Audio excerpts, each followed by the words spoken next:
Sadece Türkiye Büyük Millet Meclisi Başkanı olarak değil, aynı zamanda bir hukuk okumuş, bir sosyal bilimci olarak, bir eğitimci olarak, bu okullarda eğitim görmüş bir kişi olarak şunu açıklıkla ifade etmek isterim. İmam Hatipler siyasetin konusu, siyasetçilerin malzemesi, zaman zaman da akıl almaz söylemlerin, ifadelerin, yasakların muhatabı olmayı kendileri tercih etmediler. Hatta İmam Hatipler ve çocuklarını bu okula gönderen aileleri bu tartışmaların dışında kalmak için azami bir titizlik, dikkat ve gayret göstermişlerdir daima.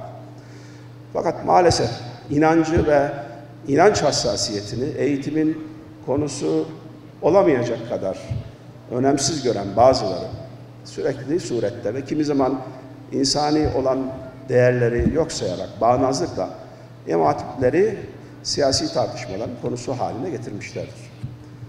İşte hepimizin hatırlayacağı bir katsayı mağduriyeti böyle bir bağnazlığın, uygulamanın sonucuydu.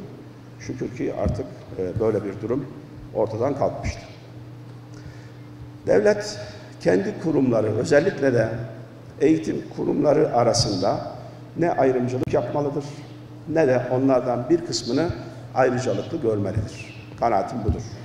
İmam Hatip okulları devletin kurumlarıdır. İmam Hatipler bugün itibariyle 98 yıllık bir geleneğe dayanan çok köklü kurumlardır.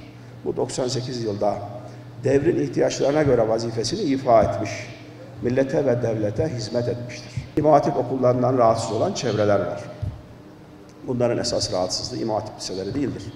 İmam Hatip liselerinin muhtevasıyla ilgili bir rahatsızlık var.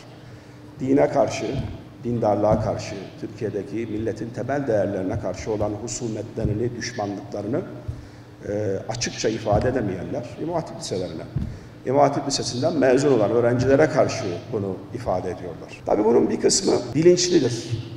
Bir kısım insanlar neyin ne olduğunu bilerek ve kasten, kastı mahsus da bunu yapıyorlar.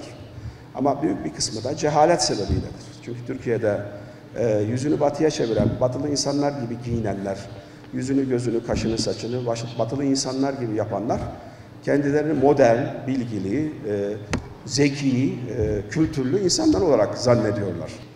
İstiklal mücadelemiz, milli mücadelemiz milletimizin değerlerine dayanılarak kazanılmıştır. Yani batılılaşma ideali için milli mücadele yürümemiştir. Biz bu topraklara niçin sahip olduğumuzu, vatan, millet anlayışımızı, devlet anlayışımızı tamamen bu milletimizin binlerce yıldır bu topraklarda var kıldığı değerler etrafında temellendirmişiz. Onlar için savaşmışız ve onlar için ölmüşüz. Buna ölmek de demiyoruz, şehit olmuşuz, şehadet diyoruz. Dolayısıyla bizim sahip olduğumuz, öğrendiğimiz ve hayatımıza, pratiğimize yansıtmaya çalıştığımız bu milletin değerleri aslında bizi bu topraklarda var eden ve ilelebette var olmamızı sağlayacak olan değerlerdir.